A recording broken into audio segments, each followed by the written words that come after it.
Well, I know not everyone will be interested in this topic. It's totally fine, but I just thought for those of you who were, I would share the last week. I was out of the country. Well, kind of. I was in a U.S. territory in Puerto Rico. Just east of Puerto Rico is a little tiny island named Vieques, and I was there with a team from our church on a missions trip. And there's a couple from Missouri who have up and moved to Vieques and bought some land, and they are creating a camp for kids called Camp Victoria, where kids and families and churches can get away from the noise and the distractions in life and find some solitude and learn about the Lord and find peace and rest and things like that. And so our church partnered with them to help them build up the facility, build some bathrooms, and clear some brush. So we fixed some small engines and we trimmed some brush back and worked on the roof and built some walls inside for the bathroom and poured some concrete inside of a broken septic tank and all sorts of different things. Anyway, so I've been out for a week, and Puerto Rico is not a particularly devastated, impoverished place, at least to my eyes. I've been to El Salvador, and my dad has been to Venezuela and Nicaragua and Guatemala and a lot of other places that I think are at a whole different level of poverty. But what I just want to say to maybe anyone who's watching this is I think an antidote to emptiness is service or servanthood or serving others. And my mom told me a long time ago that the Dead Sea in the Middle East is called the Dead Sea because it has inlets and no outlets. And I know that I have wrestled with this in life. I suspect many people have, where you have this feeling of emptiness. You're looking for meaning, you're looking for fulfillment.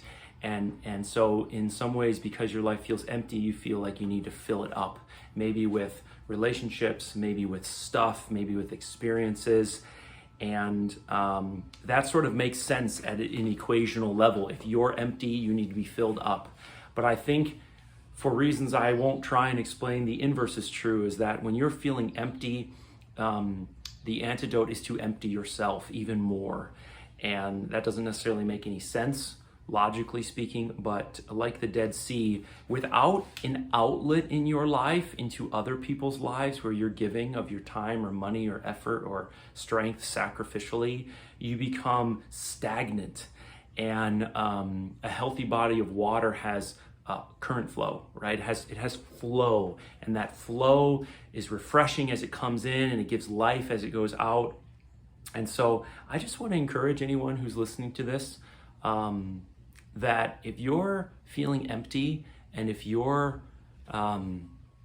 looking for meaning and fulfillment, I would encourage you to get out and try and serve. Whether that's in Puerto Rico, or whether that's your next door neighbor mowing their section of the lawn, or snow blowing their section of the sidewalk, or making a double loaf of bread and giving it to a neighbor or someone in need.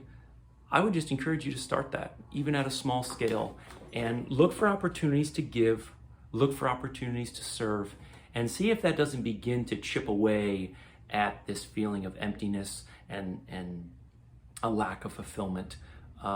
I think ultimately that emptiness and that hole can only be sufficiently filled by a relationship with Jesus Christ.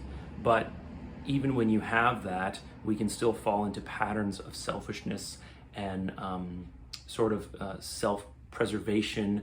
And so regardless of your religious belief, regardless of your walk with the Lord, if what I'm saying kind of feels like, yeah, you've gone through that sort of season, instead of looking for a way to fill yourself up, I would look for a way to empty yourself out, particularly by serving others who have greater needs than yours, or maybe at least different needs than yours. So that's where I've been. That's what I've been doing.